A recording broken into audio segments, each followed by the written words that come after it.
नमस्कार मित्रांनो, लाडकी बहीण योजना अंतर्गत महाराष्ट्रामध्ये जे काही फॉर्म भरून घेतले गेले आहेत लाडकी बहीण योजनेअंतर्गत, तर यासाठी आता जे पात्र झाले आहेत, फॉर्म अप्रूव्ह झाले, तर अशा महिलाचे फॉर्म आता प्रत्येक जिल्ह्याच्या ठिकाणी लिस्ट लागली आहे, अप्रूव्हल झालेल्या महिलांची लिस्ट. तर या ठिकाणी आज आपण या व्हिडिओमध्ये यादी कशी पाहायची, तर याविषयी सविस्तर माहिती आपण या व्हिडिओमध्ये पाहणार आहोत. त्यापूर्वी चॅनलवर नवीन असेल तर प्लीज चॅनल सबस्क्राईब करा, लाईक करा, शेअर करा.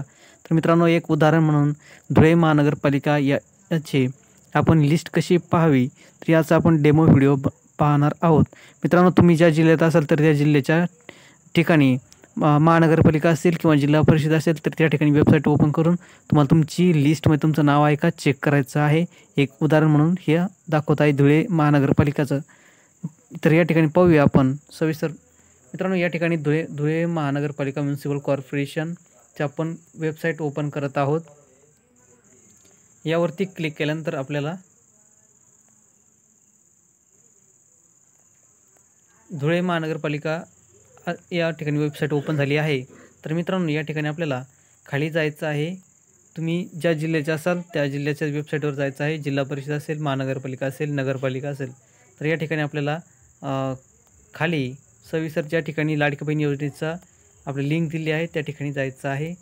तर या ठिकाणी आपल्याला आहे मुख्यमंत्री माझी बहीण लाडकी बहीण योजना लाभार्थी यादी. तर या ठिकाणी आपल्याला क्लिक करायचं आहे या सदरीत लिंकवर.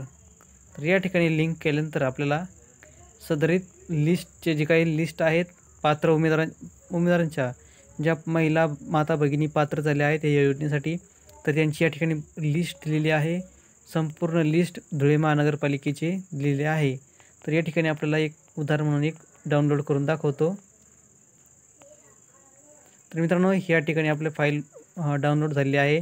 ओपन करून पाहूयात. तर मित्रांनो, अशा पद्धतीने ही संपूर्ण लिस्ट आपल्याला पाहायला मिळत आहे. संपूर्ण महिलांच्या नावाची लिस्ट या ठिकाणी आहे.